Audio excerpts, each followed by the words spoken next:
And I'm Lucas, and welcome to Book 101 Review. Book 101 is all about the books that I read for the last 40 years. And today I have my feature author of the month of December, and of course, award winning author, Miss Kat Rambo. Hello. Again, Miss Cat, welcome back. And Thank as you. usual, can you please introduce more about yourself? Sure. I am Kat Rambo. I am a writer of mostly fantasy and science fiction. I sometimes dip into horror or literary. I live in the US. My most recent book is Rumor Has It, which is a space opera. And I run the Rambo Academy for Wayward Writers, which is a little online writing community that also does some classes. Yes, Miss Cat Rambo. Again, thank you so much for sharing your knowledge to the world. And today, what we gonna talk about? We're going to talk about my book about writing. I feel Yes. like every writer ends up doing at least one book that's about the practice of writing. And mine is my answer to the question that people kept coming to me with, which was how do we tell the good ideas from the bad ideas? By which they meant how did they tell the ideas that they could turn into stories versus the ones that just sort of would fizzle out. Yes. And my answer is that there really aren't good stories and bad stories in terms of ideas. It's just that different ideas come in different forms. And sometimes it's easy to kind of figure out what's going to happen in the story. But sometimes if you've got something like just a title, it's harder to know what the story will be about. Definitely. So, Miss Cat, how do you identify if an idea is worth pursuing as a draft? I think that if you are interested in writing it, if you have even a little spark of interest, that is what's necessary. And there really isn't anything unique about, and I mean, one of the things that I came across in grad school was one of my teachers gave us in our workshop a lament. And the lament was a scribe who wrote, how can I write any stories? All of the stories have already been written. I can write nothing new. And he was writing in 300 BC. So Hmm. this is not a, it's not we're not discovering new minds of stories at any point. It's what the writer brings to the idea. It's what their kind of unique perspective, their unique experience, their unique outlook on life that ends up making the story worthwhile. What steps can you take to clarify a vague idea into a clear concept? It's good if you can figure out what is sometimes called the log line. And the log line is just describing the story and what happens in it in one or two sentences, and outlining, there is a guy in a town and he Yes. goes outside and finds bugs on his garden and then he has to fight the bugs. I mean, that's a very bad example. Yes, um, definitely. but you need to know kind of what's happening, who's it happening to, and where is it happening.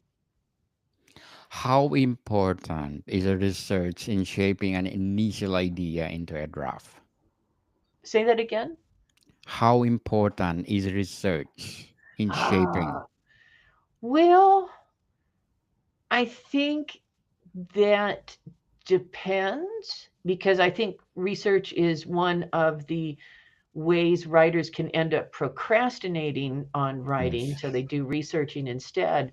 um, but sometimes also you can do research that isn't for any story that you're writing. You're just sort of reading in a particular subject, and you ended up coming out with all sorts of interesting story ideas. And I think that is very fruitful research. I think I don't think you have to do a lot of research before you write. If you're writing a short story, if you're writing a novel, you might want to do substantially more research. I'm working on a novel that's, well, I'm going to be working on a novel next year that's set in 1976. And I think I am setting myself a couple of months actually to spend reading local history books and trying to kind of figure out what happened when. So, what strategies can help overcome writer's block during the brainstorming phase? Oh, well, I think one of the things that really helps you overcome writer's block is remembering that you are writing when you're brainstorming, you're just writing for yourself. And, you Yes. don't have to worry about it being publishable. You're just generating ideas. You can make it pretty later. So don't worry about making it wonderful or making it publishable. Just get down the ideas while you can during the brainstorming. So, how do you encourage, or how do you create a strong outline to guide your writing process? Oh, well, so like, I guess it depends on what your definition of a strong outline is. Because I have some friends, like my friend Django Wexler, who I was mentioning before the show. Like Django writes very long, detailed, 25,000 word outlines for his novels, whereas I write maybe a page that talks about what's going to happen in the first third of the book, and then I write that first third, and then I outline the next third, and then I write that, and then I outline again. Because one of the things about outlines is so often when you're writing, the outline ends up changing, or you end up moving away from where you thought it was going to go, and that is absolutely a valid thing to happen. And if that happens, I think you should go in that direction and kind of change the outline as you need to. I think you really want a kind of weak, flimsy outline that you can easily move away from. Definitely. So, what are the key elements of an effective writing schedule? Oh, I think one element is kind of make it a ritual, make it something that's regular. Like I get up in the morning, I go get my coffee, and then I come back and I write. Yes, And kind of trying to have, and I have, kind of the coffee tells me that now I'm back at the desk with it. It's time to start writing. But the other thing that I think is really key is try to avoid the internet. Uh, don't check your email before you write. Don't check social media before you write. Get your writing out of the way and use the social media to reward yourself for having done some writing. Um, when I first started doing this, I always had this fear that if I waited until noon to open my email, like, what if I missed something incredibly important? This has never happened yet. If it's something that's an emergency with my family, they're going to text me or call me. So I don't need to worry about the email that much. So that's two that. things about it to do an effective schedule. So, Miss Cat, moving from idea to finished draft, which chapter of this book you want to share to us?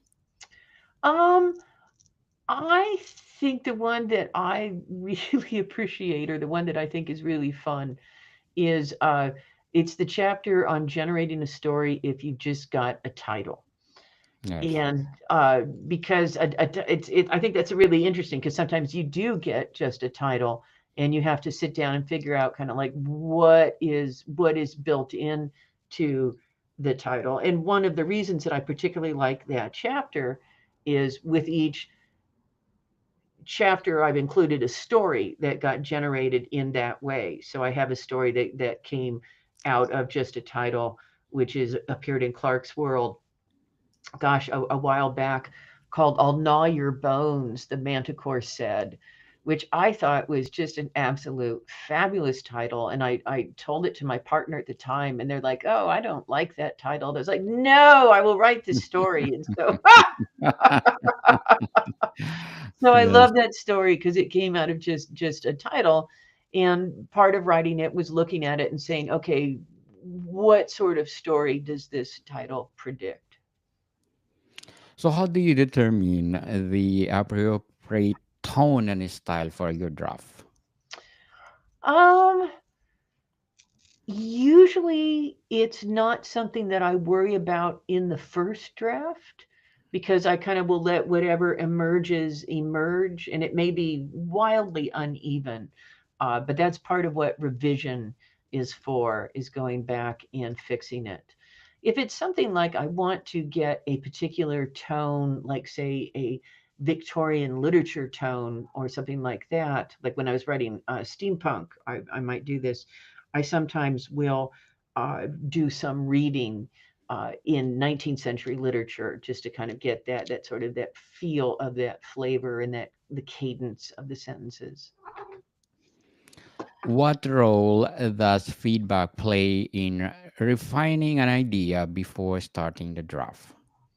Oh, I think it can be so valuable to have somebody to articulate your ideas to, and who just, even if they're just like, oh, that's an interesting idea, because often for a writer, it's just the act of saying aloud what it is that you want to write in the story that helps you figure it out.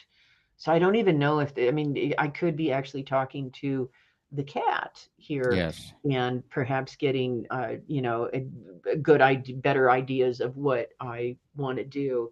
Um, so feedback is super useful if you've got somebody who can give it to you, but it's not absolutely necessary to have a smart being participating in it. You can just be talking to the cat. So, how can you break your writing into manageable sections to stay focused? Oh, I what I do is I set a timer when I sit down to write, and I write for 30 minutes. And I just kind of work pretty solidly for 30 minutes, and then at the end of the timer, I get up and I move around and I go do some housework, or I go maybe cook something, or walk around the block or whatever, and then I come back and I do more half-hour sprints, and I try and do, I mean, for me, a day where I do like 3 or 4 half-hour sprints is a really good day, and I'm getting a lot of writing done if I'm doing that. Yes, definitely. So, how do you balance creativity and structure when drafting? Oh, I tend to just let the creativity go and worry about imposing structure later on. Um, Unless it's something, maybe where it's something where I'm using the structure to guide the writing, by which I mean I've chosen a really specific structure, like it's going to be told in the form of newspaper articles, or it's going to be, say, a particular poetic form or something like that. And in that case, I think that's sometimes really useful because that something about having those constraints inspires creativity. So, Miss Kat, what techniques can help you to stay motivated throughout the writing process? I think remembering to get up and stretch periodically, and not Yes. just go head down and work and work and work. I just finished up a manuscript that I sent off to my agent on Friday, and I could tell, like last week I was just, I'd sit at the desk and work, and then I really had to kind of like force myself to get up and go do something else because I just wanted to be done with the manuscript. Yes, Oh. definitely. So, Miss Kat, what will be your advice again for those people want to enter to this industry? I would suggest that write the stuff that you enjoy, write the stuff that you love, that makes you happy while you're writing it, because this is not an industry where you probably are going to make a lot of money, right? If you're going to go into an industry where you want to make a lot of money, like computer science or Yes. something like that would be much smarter. But so if you're going to write, do something that you really enjoy, do something that you love, and remember that you get to do with it whatever you like. You don't have to write to please anybody else. You just have to write to please yourself. Yes. And stop procrastinating, people. Yes. Oh God, yes. If you have the passion to write, Yeah. and share to Yeah. the world, just Yeah. like Miss Cat Rambo. Now, award winning piece, award winning author. So, how important is setting deadlines for completing different stages of draft? I think setting deadlines is very important.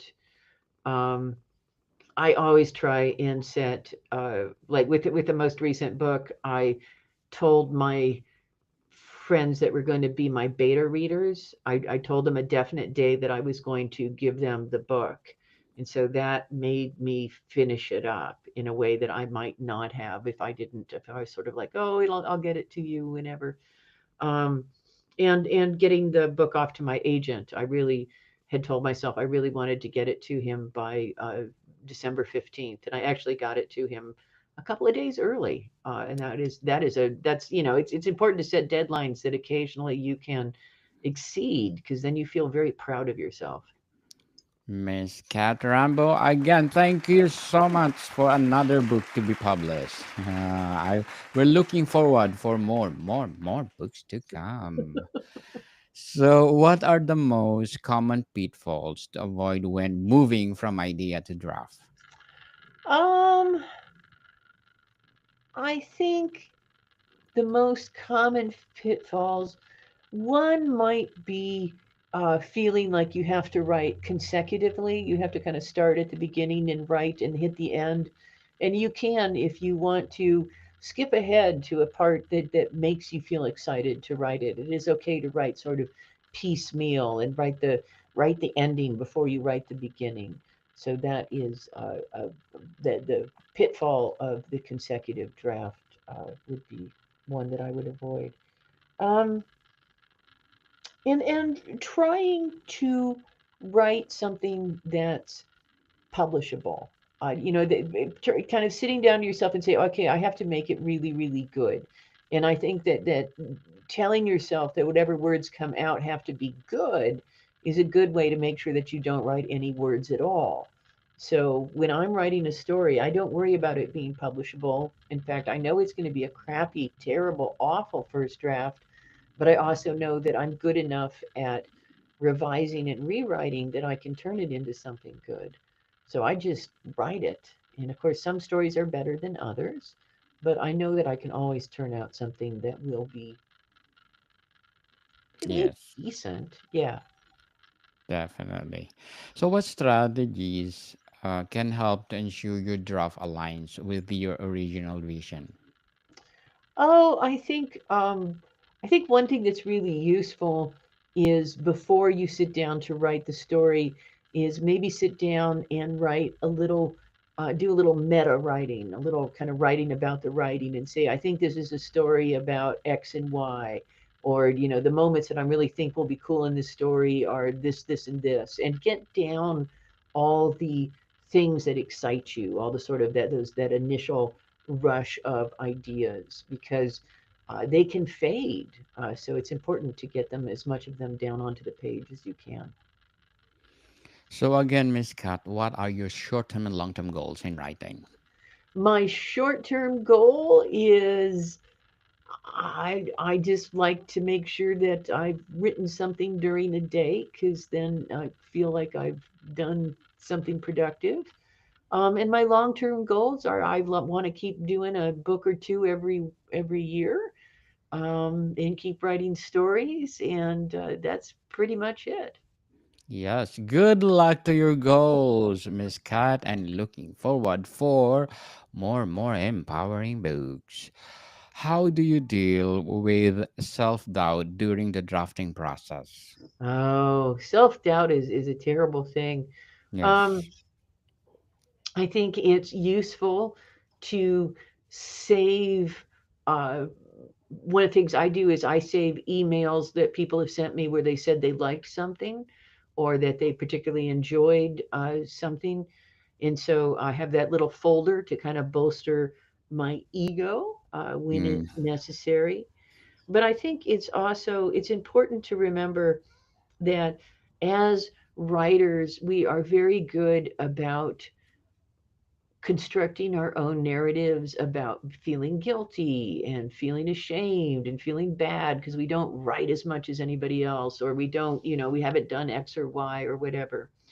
And uh, don't don't write those stories. When you talk to yourself, be kind to yourself. Talk to yourself the way you would treat a cherished friend or a child, and don't kind of beat yourself up because you didn't get something done. For one thing, we are living in a really kind of weird and crazy world, and just making it through the day is a victory. So every word is an additional victory. So don't punish yourself. One of the things that I do is I never punish myself for not hitting deadlines, but I do reward myself for hitting them. I try to reward myself with something that I wouldn't cheat and get otherwise as well.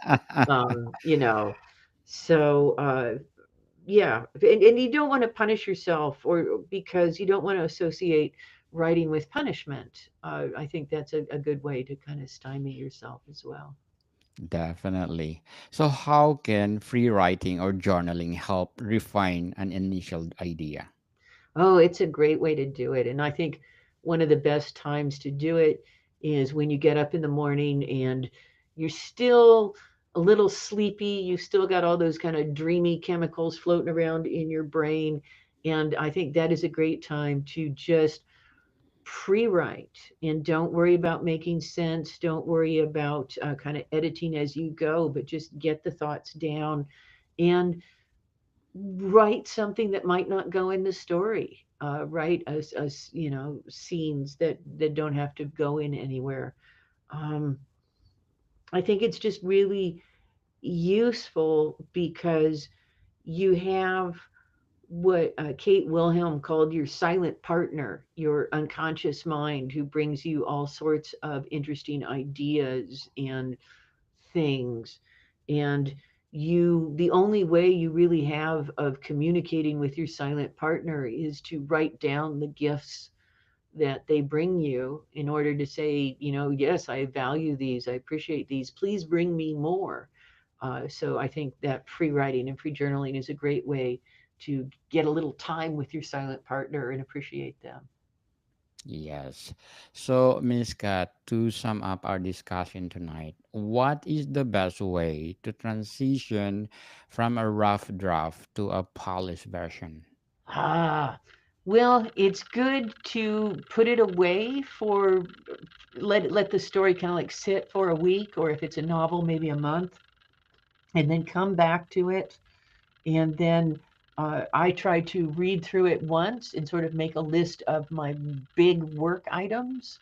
Like if I need to move scenes around, or I need to add scenes, or need to perhaps make the ending make sense, that sort of thing. And then I do kind of the big ticket items, kind of like, stuff at the scene level. And then I Yes. move on to think about kind of stuff at the paragraph level. And then I move on to sentences. And then one of the last things I do is I read it out loud at least once. And that is how you get a truly well polished draft, because reading out loud, it helps you catch so many typos and repeated words that you don't get when you're reading silently. And it helps you figure out if your sentences sound nice when read out loud, because sometimes your reader is hearing them in their head. So you want that to be a pleasant experience. Definitely. Miss Kat Rambo, again, thank you so much for sharing your knowledge to the world. And as I said, we are looking forward for more empowering books to come. Thank So, you. Miss Kat, can you please invite our listeners? to support all your books? I totally invite them to support all of my books. The most recent is Rumor Has It. But come check out my website is catrambo.com, and there's a whole bunch of the books on there and the writing community that I run. And it's a new website, so I'm super proud of it. Come take a look. Yes. Yes, people, let's support Miss Cat Rambo because if you support her, more, as I said, empowering books to come. So, Miss Yay. Cat, thank you for your time. Thank you very much. More people. See you soon.